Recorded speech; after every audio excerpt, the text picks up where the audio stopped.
Naghain ng petisyon sa Korte Suprema si Cassandra Leong para kilalanin ng Kongreso ang karapatan niyang manahimik at hindi sagutin ang mga tanong sa pagdinig. Sumusobra na raw kasi ang mga kongresista sa pamimilit para sumagot si Ong. May report si Joseph Moro. Balik kamera si Cassandra Leong matapos ma-ospital na makaranas ng low blood pressure sa pagdinig nung nakaraang Miyerkules. Iniimbestigahan si Ong ng kamera dahil sa pagkakasangkot umano niya sa operasyon ng Lucky South 99 sa Porac, Pampanga. Pero sabi ng abogado ni Ong, mas gugustuhin daw ng kanyang kliyente na makulong kaysa piliting sumagot sa Kongreso. Sabi nga niya, kahit sa Women's Correctional, kaysa naman sapagkat nagdi-deteriorate po yung kanyang mental health. Naghain ng kanyang mga abogado ng petisyon sa Korte Suprema para hilingin na utusan ng Kamara at Senado na kilalanin ang karapatan ni Ong na manahimik at karapatan laban sa pagpapahamak sa sarili. Humingi rin sila ng temporary restraining order laban sa 3 komite ng Senado at 4 na komite ng Kamara o Quadcom. Kapag siya ay kanyang ini-invoke yung kanyang right to remain silent or right against self-incrimination, sinisigawan siya, kinukutya siya. Yun lamang po ang nais namin pigilin. Ayon sa mga abogado ni Ong, hindi raw naman nila layon na ipatigil ang mga investigasyon na ginagawa ng Senado at Kamara at dadalo sila sa mga pagdinig kung kinakailangan. Ayon kay Congressman Dan Fernandez na chairman ng isa sa mga komite ng Kamara na nag-iimbestiga, hindi magagamit ni Ong ang karapatang manahimik pero pwede niyang i-invoke ang right against self-incrimination. Pero paano daw ito gagawin kung di pa naman niya alam ang itatanong sa kanya? Nananalig naman si Senador Risa Ontiveros na papanigan ng Korte Suprema ang kapangyarihan ng Senado na mag-issue ng subpoena at magpa-contempt.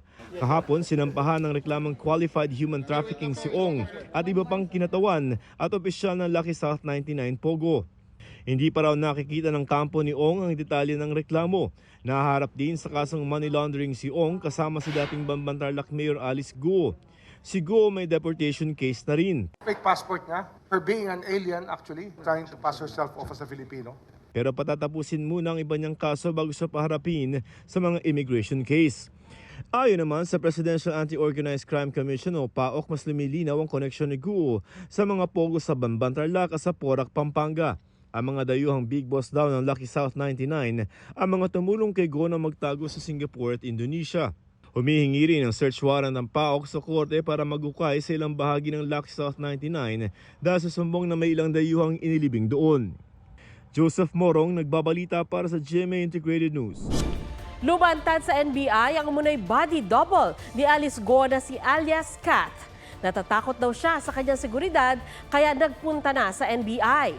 Hinihinalang si alias Kat ang nakuhanan sa Zambales para umano iligaw ang mga humahabol sa dating alkalde. Naging staff ni Guo si Kat sa loob ng 7 taon. Nakatakda siyang humarap sa Senado sa Martes. Samantala, mula Tarlac ay inilipat sa korte sa Valenzuela ang 2 kaso ng graft laban kay Guo. Alinsunod ito sa RA 10660 at sa Office of the Court Administrator Circular No. 10/2024 na ang kaso na isang government official ay hindi dapat litisin sa judicial region kung saan siya nag-oopisina. Sabi ng DOJ, ang pinakamalapit na judicial region sa Capas ay ang Valenzuela. Sinusubukan pa namin hinga ng pahayag ang abogado ni Guo. Sinulatan na rin ni Senador Riza Ontiveros ang Valenzuela Regional Trial Court para payagang makadalo si Guo sa pagdinig ng kanyang komite sa Martes. Magkaibigan lang.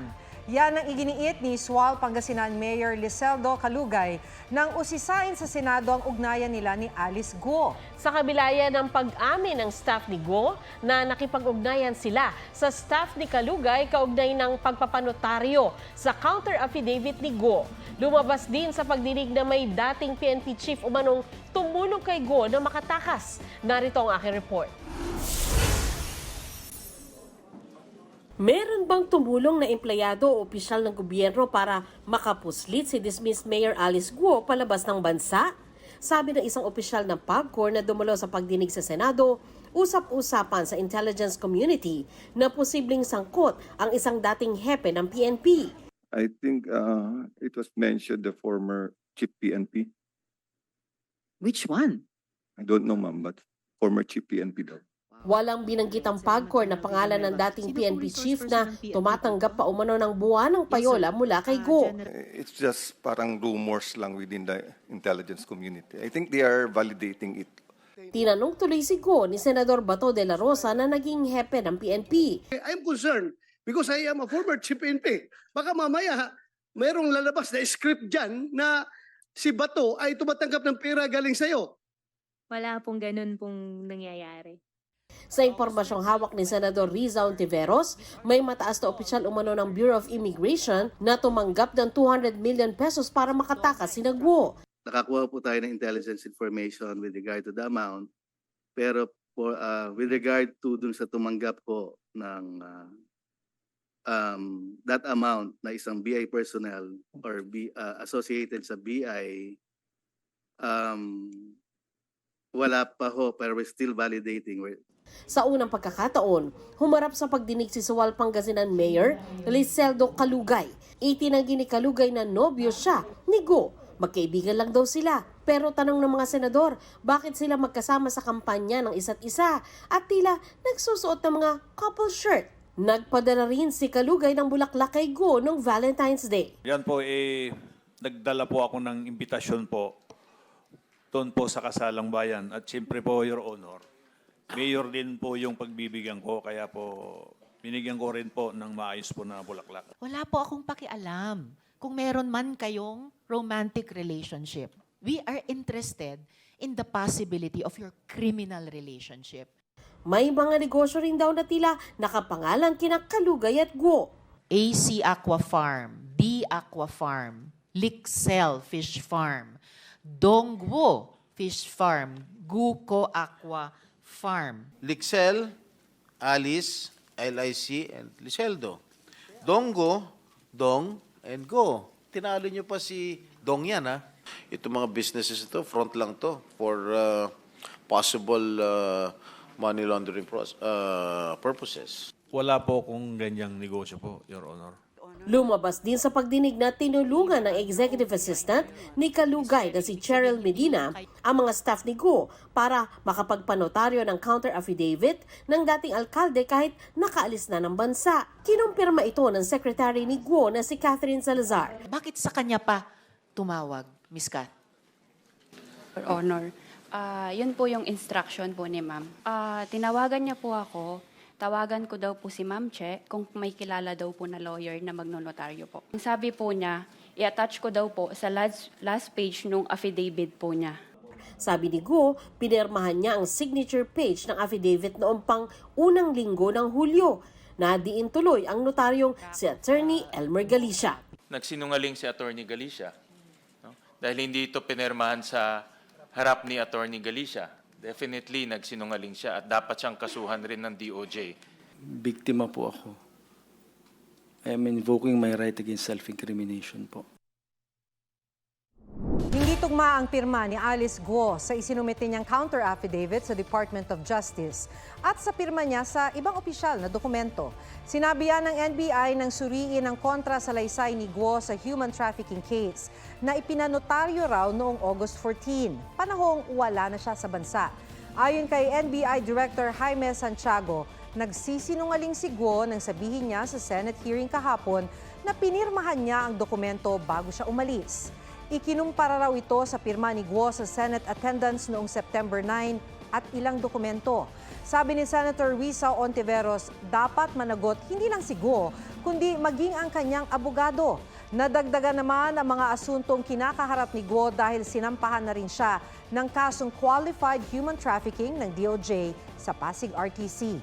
Kaugnay naman sa lumabas na unverified information na may dating PNP chief na nasa payola umano ni Guo, sinabi ni PNP spokesperson Colonel Jean Fajardo na may mga pangalang iniimbestigahan ng PNP kaugnay ng pagtakas ni Guo. Pero wala raw ang dating PNP chief doon. Gayunman, wala raw sasantuhin ng PNP kung totoo ang impormasyon. Inusisa sa Kamara ang posibleng kaugnayan umano ni Alice Guo sa notorious na sindikato sa China na tinatawag na Fujian Gang.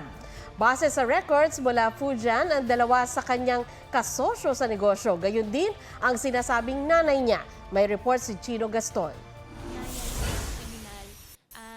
Honor, hindi ko po alam sila ay kriminal. Yan ang sagot ni dismissed Bamban Tarlac Mayor Alice Guo nang tanungin sa Kamara kung bakit nakikipagsosyo siya sa mga kriminal. Ang tinutukoy ay ang mga Chinese nationals na sina Zhang Rujin at Lin Baoying na sangkot sa money laundering sa Singapore. Business partner sila ni Guo sa Baofu Land Development kasama ang Chinese fugitive na si Huang Ziyang na itinuturing na boss of all bosses ng mga pogo. Ang nakilala ko po dyan is Huang Ziyang.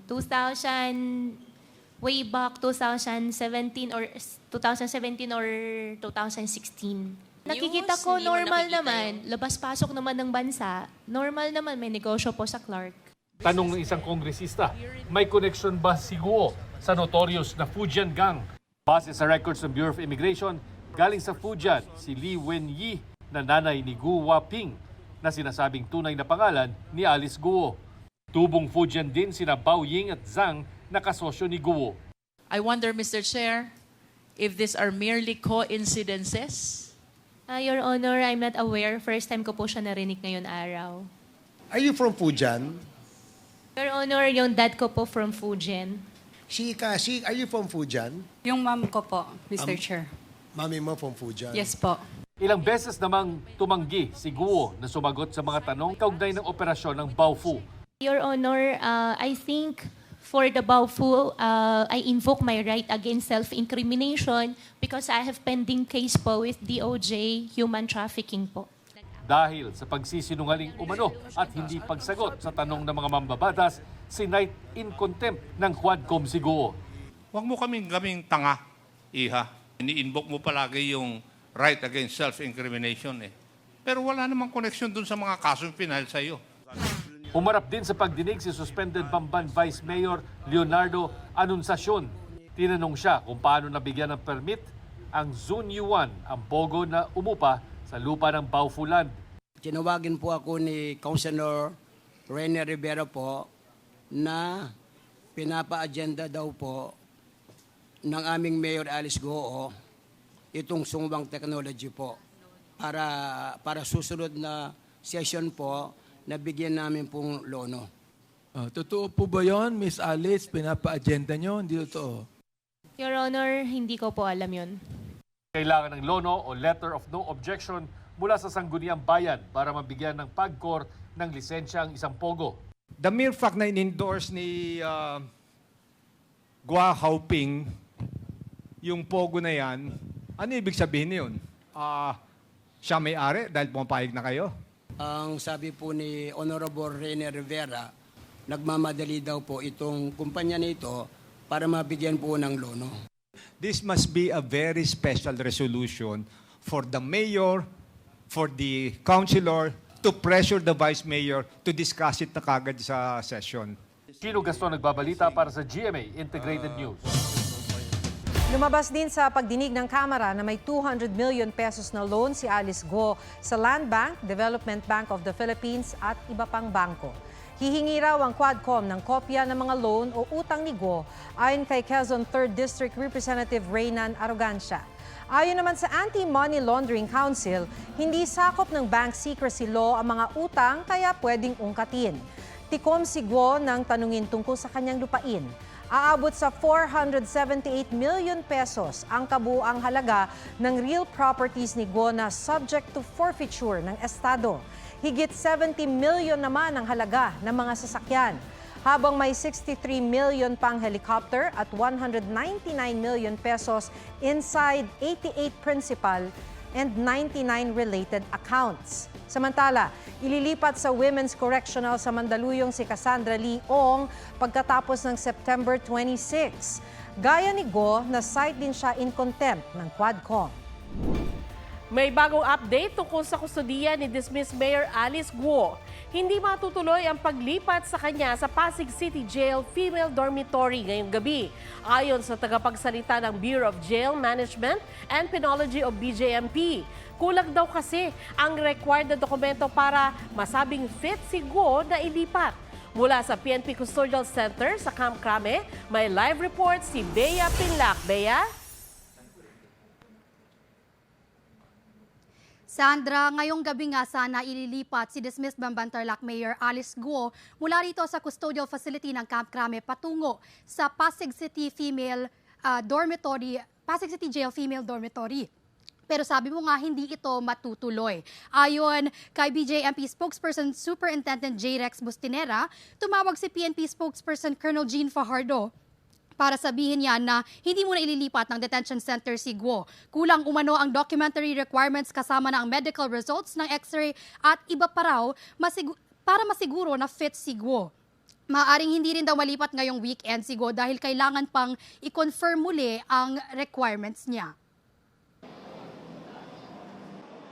Nasa 4th floor ng Pasig City Jail Female Dormitory ang seldang inihanda para kay Alice Guo.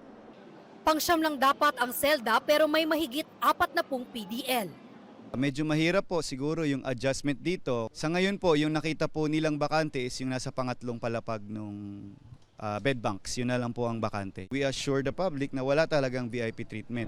Nasa pasilidad din ang 3 babaeng kapwa-akusado ni Pastor Apollo Kibuloy. Pinalipat ng Pasig City RTC ang kustodiya ni Guo sa Pasig City Jail Female Dormitory nang maglabas ito ng warrant of arrest para sa kasong qualified human trafficking na non-bailable. Magpa-file po kayo ng petition to post bail doon sa qualified human trafficking. Petition for bail. Opo. Pag nag-file ka na kasi ng petition for bail, iseset yun, marathon hearing yun.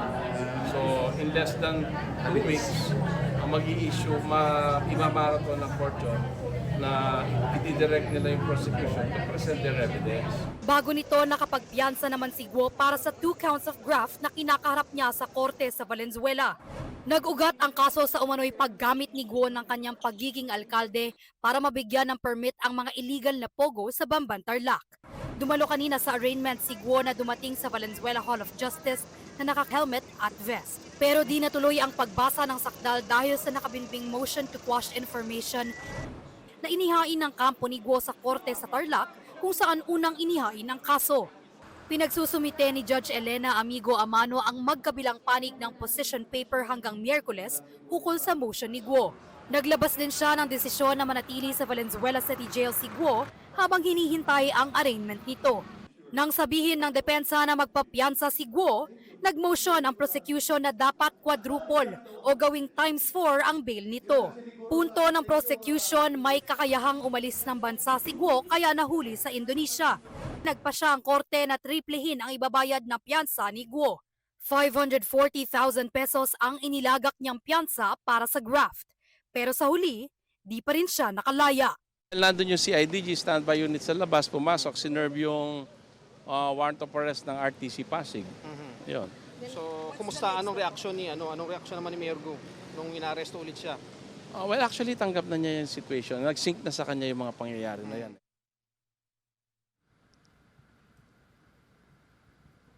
Sandra, nakatakda ang pre-trial at arraignment para sa qualified human trafficking case ni Guo sa September 27. Sa ngayon, nakaantabay pa rin tayo dito sa labas ng custodial facility ng Camp Crame hanggang ma-confirm ng PNP mismo ang pagbabago sa kanilang plano. Sandra? Maraming salamat sa iyo, Bea Pinlac.